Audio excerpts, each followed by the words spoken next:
Good afternoon friends, very good afternoon to all of you. तर आपला जो chapter चालू होता त्या चॅप्टरचं नाव काय होतं बेटा? Force and pressure. ओके, तर आज आपण टाइप्स ऑफ फोर्सेस पाहणार आहोत. म्हणजे फोर्सचे किती टाईप आहेत. ओके, आपल्या सिलेबसला बेटा there are main two types of force. काय आहेत बेटा? There are main two types of force. एक असते बेटा कॉन्टॅक्ट फोर्स आणि दुसरा असते नॉन कॉन्टॅक्ट फोर्स. आता कशाला कॉन्टॅक्ट आणि नॉन कॉन्टॅक्ट म्हणायचं बेटा लक्षात घ्या. पहा, सोपा आहे एकदम, नावातच अर्थ दिलेला आहे. ऐक ना, नावातच अर्थ दिलेला आहे.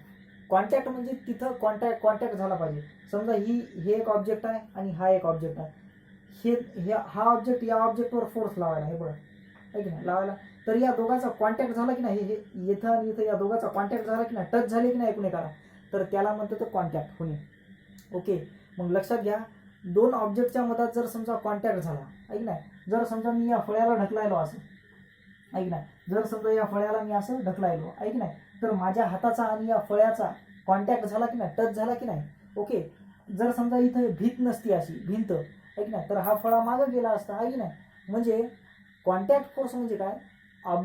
एका ऑब्जेक्टचा दुसऱ्या ऑब्जेक्टसोबत कॉन्टॅक्ट झाला पाहिजे आणि तिथं ज्यावेळेस जो फोर्स लागतो त्याला कॉन्टॅक्ट फोर्स म्हणतात.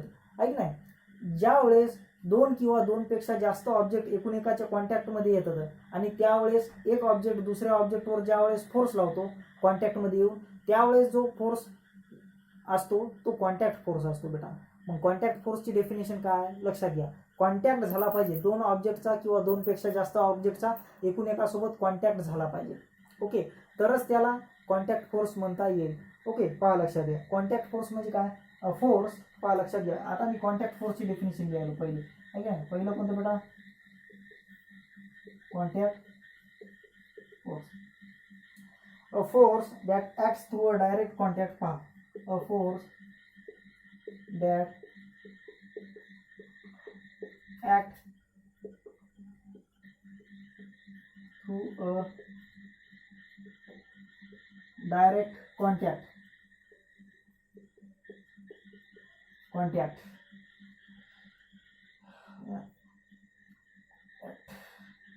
of two objects or via one more objects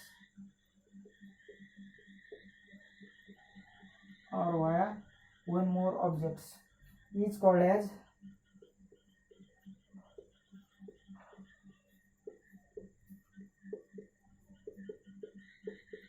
contact force.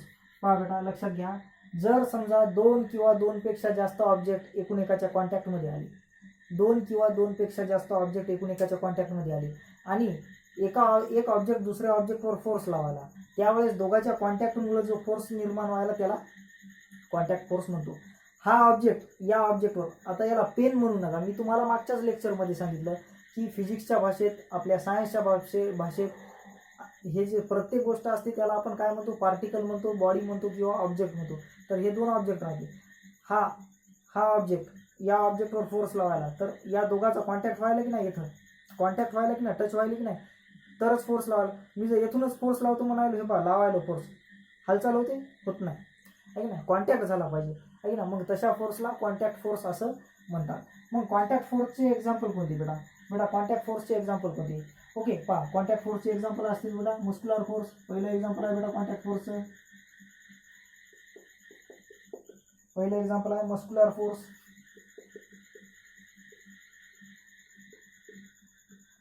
दुसरा आहे बेटा फ्रिक्शनल फोर्स. पहिला आहे बेटा मस्क्युलर फोर्स आणि दुसरा आहे बेटा फ्रिक्शनल फोर्स. काय दुसरा आहे बेटा? Frictional force. Muscular force, frictional force are the two examples of contact force. आता पाहू बेटा नॉन कॉन्टॅक्ट फोर्स. पहा लक्षात घ्या बेटा, कॉन्टॅक्ट फोर्समध्ये कॉन्टॅक्ट येते, नॉन कॉन्टॅक्ट फोर्समध्ये कॉन्टॅक्ट येत नाही, तरी सुद्धा फोर्स लागते. तुम्ही म्हणाल कसा लागते, तुम्हाला सांगतो मी समजून, फक्त तुम्ही डेफिनेशन लिहा पहिले. Okay, force that acts between, पहा नॉन कॉन्टॅक्ट फोर्स ना,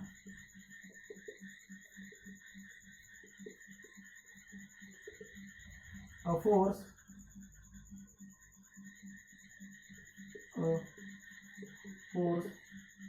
that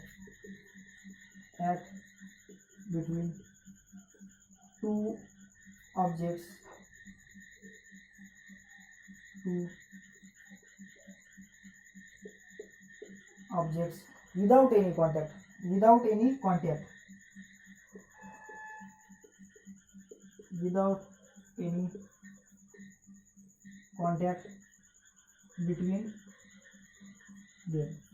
आहे की नाही, the force that acts between two object, दोन ऑब्जेक्ट मधला फोर्स आहे की नाही त्यांचा कॉन्टॅक्ट झाला नाही पाहिजे. आहे की नाही, दोन ऑब्जेक्टमध्ये जे फोर्स लागायला पण त्यांचा कॉन्टॅक्ट होईन झाला एकमेकांसोबत, तशा वेळेस जे फोर्स लागायला त्याला नॉन कॉन्टॅक्ट फोर्स म्हणतात. त्याला म्हणतो तर non contact force between them is called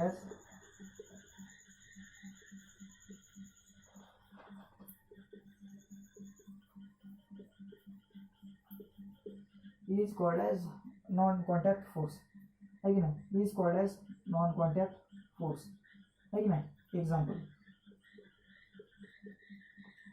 याचे एक्झाम्पल काय राहतील बेटा, आपला मॅग्नेटिक फोर्स. काय मॅग्नेटिक फोर्स, काय मॅग्नेटिक फोर्स. दुसरा आहे बेटा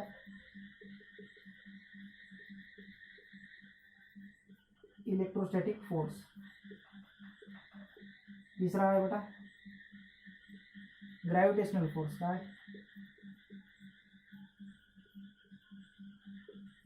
ग्रॅव्हिटेशनल फोर्स. लक्षात घ्या बेटा, magnetic force, electrostatic force, gravitational force. ऐक ना, हे कशाचे एक्झाम्पल आहे, नॉन कॉन्टॅक्ट फोर्स. आता तुम्ही म्हणसाल मॅग्नेटिक फोर्स कसं काय नॉन कॉन्टॅक्ट फोर्स आहे. अरे इकडे घ्या, हे एक मॅग्नेट आहे. आहे की नाही, हे एक मॅग्नेट आहे. मॅग्नेटला दोन पोल असतात, नॉर्थ पोल आणि साऊथ पोल. नॉर्थ पोल आणि साऊथ पोल हे मॅग्नेटला दोन पोल असतात. आहे की नाही, लक्षात घ्या. आता हे बघा, इथं मी आहे की नाही दुसरं मॅग्नेट ठेवलं असं, इथं मी दुसरं मॅग्नेट ठेवलं साऊथ आणि नॉर्थ. ओके, आता आहे की नाही इथे साऊथ पोल आहे, इथे साऊथ पोल आहे, तर हा मॅग्नेट ढकलेल की नाही याला इकडं. ठीक नाही, हा मॅग्नेट या मॅग्नेटला इकडं ढकलेल की नाही. किंवा जर समजा इकडून नॉर्थ पोल असेल, आहे की नाही, जर समजा हा इकडं नॉर्थ पोल असेल आणि इकडं साऊथ पोल असेल, आहे की नाही, जर हा इकडं नॉर्थ पोल असेल आणि हे साऊथ पोल असेल, खटकून अट्रॅक्ट करते की नाही, अट्रॅक्ट करते की नाही. पण या दोघांचा कॉन्टॅक्ट आहे का इथं, हा एकमेकाला टच आहे का, नाही, दोघांचा कॉन्टॅक्ट नाही. पण तरीसुद्धा तो त्याला ओढते पटकन असं किंवा ढकलते. आहे की नाही, बिना कॉन्टॅक्ट होता ओढते. आहे की नाही, तर इथं जो फोर्स लागायला तो नॉन कॉन्टॅक्ट फोर्स. पण इथं आपल्याला फोर्स लागायलेला दिसतो का, मॅग्नेटिक फोर्स लागायलेला दिसतो का, की बाबा मी लागायलो म्हणून दिसत नाही. पटकन गोष्ट अट्रॅक्ट होते, म्हणजे त्यांचा कॉन्टॅक्ट व्हायला का नाही. हे बघा इथं फोर्स लागायला, आहे ना, इथं फोर्स लागायला, हे अट्रॅक्ट करायले एकमेकाला, काय करायले अट्रॅक्ट करायले. मग असा फोर्स जो असतो जो की लागतो पण ऑब्जेक्टचा एकमेकांसोबत कॉन्टॅक्ट होत नाही, तशा फोर्सला नॉन कॉन्टॅक्ट फोर्स असं म्हणतात बेटा. ओके, चला हे लिहून घ्या.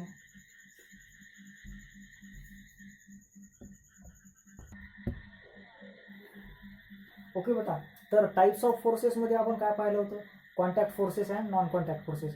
कॉन्टॅक्ट फोर्सेसमध्ये काय पाहिलं होतं आपण, muscular forces and friction forces. Okay, पहा लक्षात घ्या बेटा. आता आपण कॉन्टॅक्ट फोर्सेसमध्ये जे दोन एक्झाम्पल, दोन टाईप पाहिले होते, muscular force and friction force, ते डिस्कस करणार आहोत आपण इथं. ओके, पहा पहिला कोणता बेटा, मस्क्युलर फोर्स. ओके, कॉन्टॅक्ट फोर्समधला पहिला कोणता बेटा, मस्क्युलर फोर्स. मस्क्युलर, ठीक आहे, मस्क्युलर फोर्स. ओके बेटा, मस्क्युलर फोर्स म्हणजे काय बेटा, मसल या शब्दाचा अर्थ कळते ना, मसल्स म्हणजे बॉडीमधले मसल्स. पहा बेटा, जो फोर्स आपल्या बॉडीच्या मसल्सद्वारे लावला जातो, जो फोर्स आपल्या बॉडीच्या मसल्सद्वारे लावला जातो त्या फोर्सला मस्क्युलर फोर्स असं म्हणतात. पहा डेफिनेशन लिहू का, the force which is applied by the actions of muscles. पहिला पॉईंट काय, the force which is applied by the action of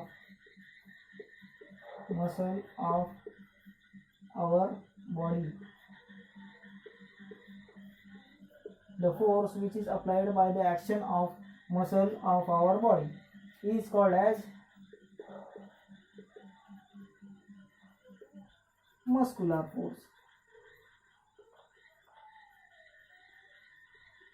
is called as muscular force. जो फोर्स आपल्या बॉडीच्या मसल्सच्या ॲक्शनद्वारे लावला जातो त्याला मस्कुलर फोर्स म्हणतो. पहा लक्षात घ्या बेटा, हा जो फोर्स आहे ना, हा जो फोर्स आहे या फोर्सचं नाव काय, हा जो फोर्स आहे या फोर्सचं नाव आहे बेटा मस्कुलर फोर्स. आहे ना. मस्कुलर फोर्समध्ये काय होते बेटा, मस्कुलर फोर्समध्ये ज्यावेळेस आपण फोर्स लावतो त्यावेळेस आपल्या वेगवेगळ्या बॉडी पार्ट्सची मुवमेंट होते. म्हणजे हाताची मुवमेंट होते, पायाची मुवमेंट होते की नाही. तर मस्कुलर फोर्समध्ये आपल्या बॉडीच्या वेगवेगळ्या पार्ट्सची, आपल्या बॉडीच्या वेगवेगळ्या अंगाची काय होते, मुवमेंट होते, हालचाल होते. म्हणजे काय होते, this force causes movement of different body parts. ऐक नाही, दिस फोर्स कॉजेस, लक्षात घ्या काय, this force causes movement of different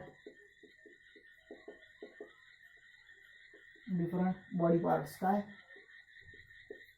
body, this force causes movement of different body parts.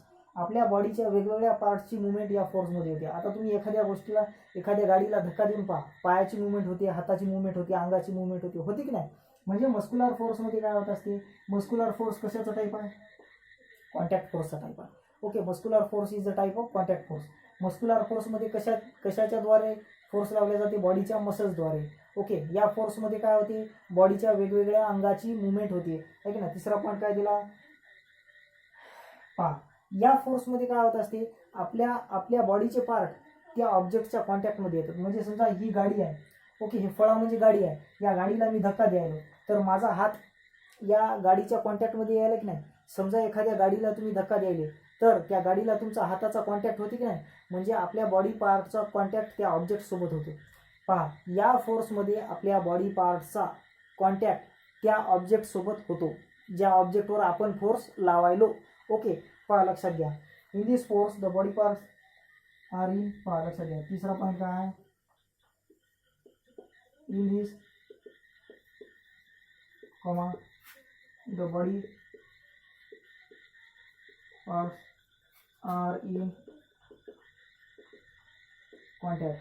The body parts are in contact with that objects. In this force, the body parts are in contact with that objects. है की नाही. The body parts are in contact with that object. त्या object सोबत आपल्या बॉडीचे parts कॉन्टॅक्टमध्ये येतात. Okay, आता पहा चौथा पॉईंट काय आहे, साधे पॉईंट आहेत बेटा, साधे पॉईंट आहे. मस्कुलर फोर्स कशासाठी वापरतो आपण, चालण्यासाठी, फिरण्यासाठी, रनिंग करण्यासाठी, आहे की नाही, जिम मारण्यासाठी, व्यायाम करण्यासाठी, एक्सरसाइज करण्यासाठी कशाचा वापर करतो आपण, मस्कुलर फोर्सचा वापर करतो. मग लिहायचा चौथा पॉईंट, आहे की नाही. Muscular force is used for walking. पहा चौथा पॉईंट काय,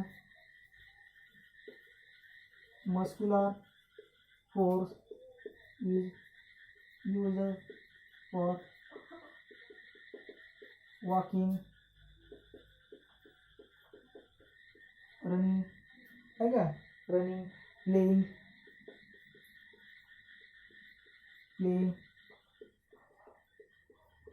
लिफ्टिंग, है कि नहीं,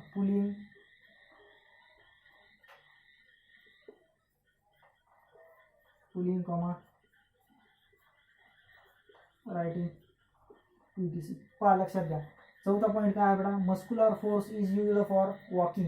मस्कुलर फोर्स आपण आहे की नाही, वॉकिंग म्हणजे चालण्यासाठी यूज करतो, रनिंग पळण्यासाठी मस्कुलर फोर्स, आपल्या पायाचे मसल्स काम करतात रे चालता वेळेस आणि पळता वेळेस, आहे की नाही. प्लेइंग खेळण्यासाठी सुद्धा आपण मस्कुलर फोर्सचा वापर करतो. लिफ्टिंग, हा यल आहे बेटा, लिफ्टिंग मी याला असा काढत असतो, लिफ्टिंग, पुलिंग, आहे की नाही, पुलिंग, रायटिंग, लिहिण्यासाठी सुद्धा मस्कुलर फोर्स म्हणजे आपल्या मनगटाचे, बोटाचे मसल्स, हाताचे मसल्स काम करतात, आहे की नाही. लिफ्टिंग म्हणजे काय, उचलणे. आता तुम्हाला एखादी गोष्ट उचलायची असेल तर मसल्स काम करतील ना, मग लिफ्टिंग म्हणजे उचलणे, पुलिंग म्हणजे ओढणे, आहे की नाही, पुलिंग म्हणजे ओढणे, रायटिंग म्हणजे लिहिणे. या सर्व गोष्टीसाठी कोणता फोर्स कारणीभूत असतो, मस्कुलर फोर्स कारणीभूत. हा झाला बेटा चौथा पॉईंट. हा पाचवा पॉईंट काय सांगते, पहा लक्षात घ्या, पाचवा पॉईंट सांगते मस्कुलर फोर्स. मस्कुलर फोर्स आपल्या डायजेशन आणि रेस्पिरेशन म्हणजे माहीत आहे बेटा, आपण श्वास घेतो आणि सोडतो ना, आहे की नाही, श्वास घेणे आणि सोडणे त्याला रेस्पिरेशन म्हणतात, आहे की नाही. आपल्या बॉडीमध्ये आपण जे खाल्ल्यावर अन्न जाते ना, तो डायजेस्ट करण्याचं काम सुद्धा आपल्या इंटेस्टाईनच्या आजूबाजूचे मसल्स करतात. कोण करतात? आपल्या आतड्याच्या आजूबाजूचे मसल्स, आहे की नाही. म्हणजे मस्क्युलर फोर्स डायजेशनमध्ये सुद्धा काम येते आणि रेस्पिरेशन म्हणजे श्वास घेणे उच्छ्वास सोडणे त्याच्यासाठी सुद्धा कामी येतो. पहा लक्षात घ्या, muscular force is also helpful in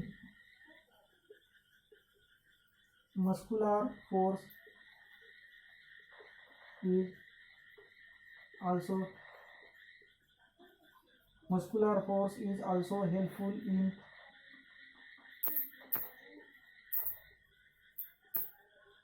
digestion and respiration.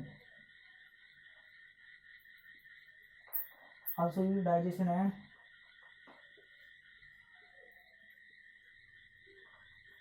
Respiration, आहे की नाही. लक्षात घ्या. आता मस्क्युलर फोर्सचे एक्झाम्पल कोणते? जर समजा आपण फुटबॉलला किक मारली तर पायाचे मसल्स काम करते की नाही, म्हणजे किकिंग फुटबॉल. काय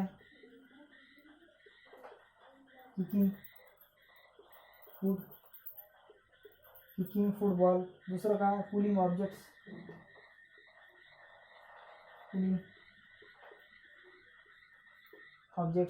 आहे की नाही, ETC are the examples of muscular forces. पहा मी वाचून सांगतो डबल तुम्हाला. पहिला पॉईंट आहे मस्क्युलर फोर्सची डेफिनेशन. ऐक ना, the force which is applied by the actions of muscles of our body is called as muscular force. पहा, जो फोर्स आपल्या बॉडीच्या मसल्सच्या ॲक्शनद्वारे केला जातो, लावला जातो, त्याला मस्क्युलर फोर्स असं म्हणतात, आहे की नाही. पहा, this force causes movement of different body parts. या फोर्समध्ये आपल्या बॉडीच्या वेगवेगळ्या अंगाची मुवमेंट होते, हालचाल होते. का? कारण आपण एखाद्या गाडीला धक्का द्यायलो तर आपले पाय हलतात, आपलं अंग हलते, आपले हात फोर्स लावतात, आहे की नाही. म्हणजे आपल्या बॉडीच्या वेगवेगळ्या पार्ट्सची मुवमेंट होते. कशात? मस्क्युलर फोर्समध्ये. पहा बेटा, साधे पॉईंट हातात, एकदम साधे पॉईंट हातात. फक्त तुम्ही समजून लिहा आणि नोट्समध्ये वहीमध्ये तुमच्या लिहा, हेच तुम्हाला कामी येतील, आहे की नाही. तिसरा पॉईंट काय? या फोर्समध्ये काय होत असते? या फोर्समध्ये in this force the body parts are in contact with that object. ज्या ऑब्जेक्टवर तुम्ही फोर्स लावली, त्या ऑब्जेक्टच्या कॉन्टॅक्टमध्ये आपली बॉडी येते, आपल्या बॉडीचे पार्ट येतात. ओके. चौथा point, muscular force is use for walking, running, playing, lifting, pulling, writing. मस्क्युलर फोर्सचा वापर कशासाठी होतो रे? मस्क्युलर फोर्सचा वापर होत असते रायटिंगसाठी होते, पुलिंगसाठी होते, लिफ्टिंगसाठी होते, प्लेइंगसाठी होते, वॉकिंगसाठी होते, रनिंगसाठी होते, आहे की नाही. पाचवा पॉईंट आहे, muscular forces is also helpful in digestion and respiration. बघा बेटा, आपण जे अन्न खातो ते अन्न आहे की नाही पोटात जाते, मग लहान आतड्यात, मग मोठ्या आतड्यात. तर ते अन्न पुढे पुढे सरकते, लहान्या आतड्यातून मोठ्या आतड्यात, पोटातून लहान्या आतड्यात, मग मोठ्या आतड्यात, मग बाहेर निघते. कसं काय? मस्क्युलर फोर्समध्ये. म्हणजे आपल्या पोटातल्या इंटेस्टाईनमधल्या मसल्स त्या अन्नाला डायजेस्ट करायचं आणि पुढे पुढे ढकलण्याचं काम करतात. रेस्पिरेशन म्हणजे श्वसन कोण करते? आपलं फुफ्फुस, लंग्स फुफ्फुस आपलं कोण करते? श्वसन. तर त्या लंग्सच्या आजूबाजूच्या मसल कॉन्ट्रॅक्ट होतात, रिलॅक्स होतात. म्हणून मस्क्युलर फोर्स कुठं कामी येते? डायजेशनमध्ये आणि रेस्पिरेशनमध्ये सुद्धा कामी येते. ओके. तर हे झालं बेटा मस्क्युलर फोर्सबद्दल 5 पॉईंट. व्यवस्थित लिहा, चांगले पॉईंट्स हातं, सोपे पॉईंट्स हातं. आणि हे 2 एक्झाम्पल, किकिंग अ फुटबॉल, प्लेइंग ऑब्जेक्ट्स, आहे ना. कोणते एक्झाम्पल घेऊ शकता तुमच्या मनाने, हेच म्हणून ना, फक्त व्यवस्थित लिहा. चला कॉपी करा.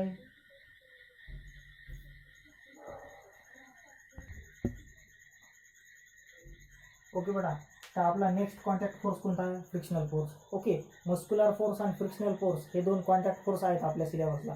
ओके. तर मस्क्युलर फोर्स आपण पाहिला, आता कोणता पाहणार आहोत? Frictional force. पहा बेटा, फ्रिक्शनल म्हणजे काय? घर्षण. फ्रिक्शनल किंवा फ्रिक्शन या शब्दाचा अर्थ होत असे घर्षण, आहे ना. लक्षात घ्या बेटा, फ्रिक्शन या शब्दाचा अर्थ होत असते घर्षण. बेटा, फ्रिक्शन म्हणजे घर्षण होते, आहे ना. आता फ्रिक्शनल फोर्स म्हणजे काय? लक्षात घ्या. समजा आहे की नाही, ही पेन आहे, हे ऑब्जेक्ट आहे की ना, आणि हे सरफेस आहे, याच्यावर आहे की ना अशी पेन मी घासायलो, आहे की नाही. जर इथं मी पेन अशी न्यायलो तर ती पेन स्पीडनं चालली, पण इथं जर ते न्यायलो तर मी स्पीडनं जाईना झाली. का? कारण या ऑब्जेक्टमध्ये आणि या फळ्यामध्ये, म्हणजे या फळ्याच्या हा जो सरफेस आहे याच्यामध्ये काय व्हायलं? घर्षण व्हायलं. त्याच्यामुळं आहे की नाही काय व्हायलं? या ऑब्जेक्टच्या मुवमेंटमध्ये अडथळा यायला. काय यायला? अडथळा यायला, विरोध व्हायला. काय व्हायला? विरोध, अपोजिशन व्हायला. आहे की नाही. त्याच्यामुळं फ्रिक्शनल फोर्स म्हणजे काय, असा फोर्स जे की एखाद्या मुव्हिंग ऑब्जेक्टला काय करतो, अपोज करतो. एखाद्या मुव्हिंग ऑब्जेक्टला अपोज करणारा जो फोर्स असतो त्याला फ्रिक्शनल फोर्स म्हणतात. काय म्हणतात, फ्रिक्शनल फोर्स. पहा पहिला पॉईंट काय आहे, the force that opposes a moving object. The force that opposes moving the force that opposes moving object is called as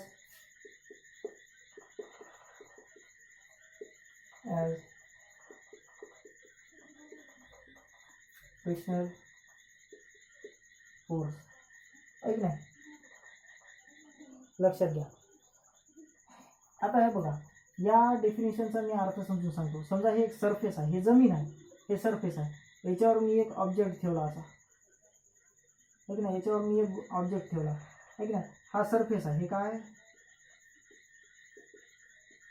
surface, आहे की नाही. आता हे बघा, हा ऑब्जेक्ट सरफेसला काय व्हायला, टच व्हायला की नाही, हा ऑब्जेक्ट सरफेसला टच व्हायला की नाही, म्हणजे कॉन्टॅक्ट, आहे ना, कॉन्टॅक्ट. जर समजा हा ऑब्जेक्ट आपण ढकलला असा तर हे असं बुलेल, पण थोड्या वेळाने थांबल. का, कारण या सरफेस सोबत या ऑब्जेक्टचं घर्षण व्हायला, म्हणजे हा सरफेस काय करायला, या ऑब्जेक्टला अपोज करायला. म्हणजे हा मूव्ह होणारा ऑब्जेक्ट थोड्या वेळाने थांबल. का, कारण हा सरफेस, या सरफेसमुळे या ऑब्जेक्टसोबत काय व्हायला, फ्रिक्शन व्हायला, घर्षण व्हायला, कॉन्टॅक्ट व्हायला, आहे की नाही. हा ऑब्जेक्ट जर असा आपण सरकवला, आहे की नाही, तर या सरफेससोबत याचं घर्षण होईल की नाही, असं घर्षण होईल की नाही. मग थोड्या वेळाने तो ऑब्जेक्ट थांबल. का थांबल, कारण हा सरफेस त्याला थांबवल ना, घर्षणामुळे त्याला थांबवल ना, अपोज करेल ना. म्हणून सर डेफिनेशन कशी आहे, the force that opposes moving object. एखाद्या मूव्ह होणाऱ्या ऑब्जेक्टला, आहे की नाही, एखाद्या मूव्ह होणाऱ्या ऑब्जेक्टला अपोज करणारा फोर्स म्हणजे फ्रिक्शन फोर्स. मग अपोज कोण करेल फ्रिक्शनसाठी, सरफेस. सरफेस म्हणजे पृष्ठभाग, जमीन म्हणा, फरशी म्हणा, काही म्हणा आपली. ओके, तर हे झालं बेटा फ्रिक्शन फोर्स बद्दल. आता दुसरा पॉईंट काय लिहायचा, फ्रिक्शन फोर्स कशामुळे लागतो. Friction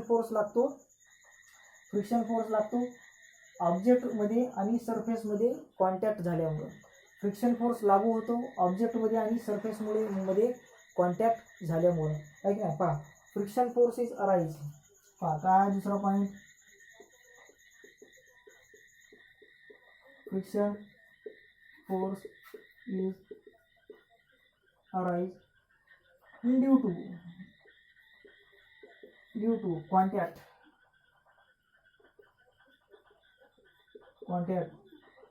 between object and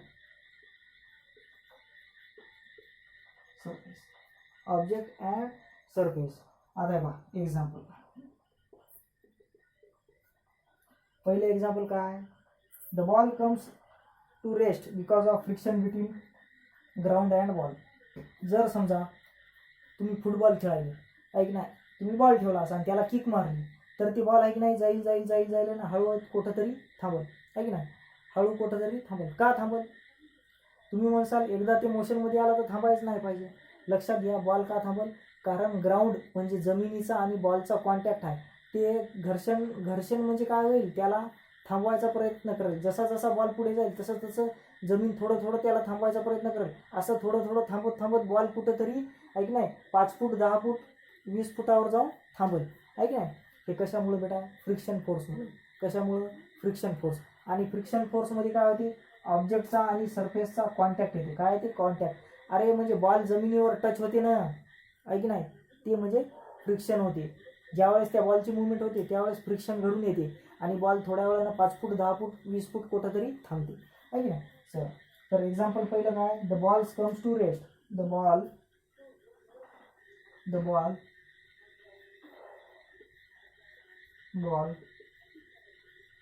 comes to rest. The ball comes to rest because of friction. Because of BCOZ, because me because असं लिहितो, तुम्ही BECAUSE तुम्ही पूर्ण लिहा. बिकॉज मी असं लिहितो, माझी लिहिण्याची पद्धत अशी आहे बिकॉज, आहे की नाही, माझी लिहिण्याची पद्धत बिकॉज अशी आहे, बिकॉज ऑफ, आहे की नाही, because of friction between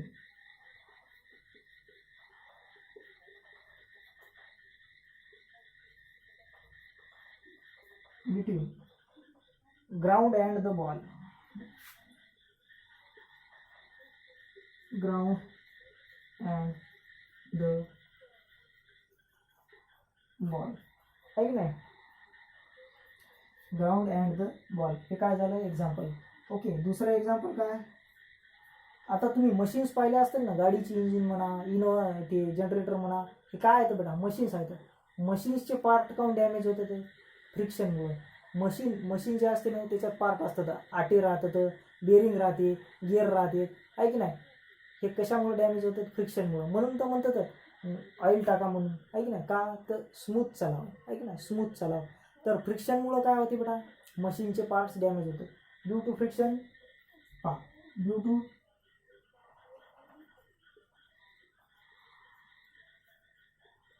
friction the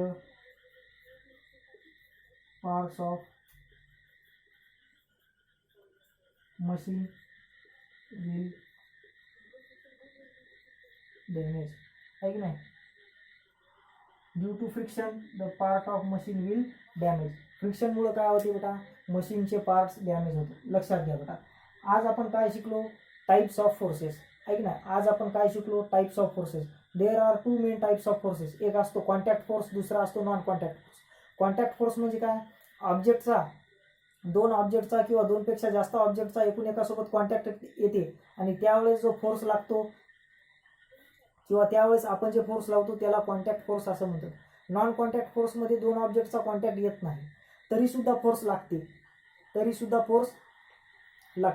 आहे की नाही. त्यानंतर आपण कॉन्टॅक्ट फोर्स सुरू केलं. त्याच्यात पहिलं पाहिलं मस्क्युलर फोर्स, दुसरं पाहिलं फ्रिक्शनल फोर्स, आहे की नाही. मस्क्युलर फोर्समध्ये काय होते, बॉडीचे मसल्स काम करतात, आहे की नाही.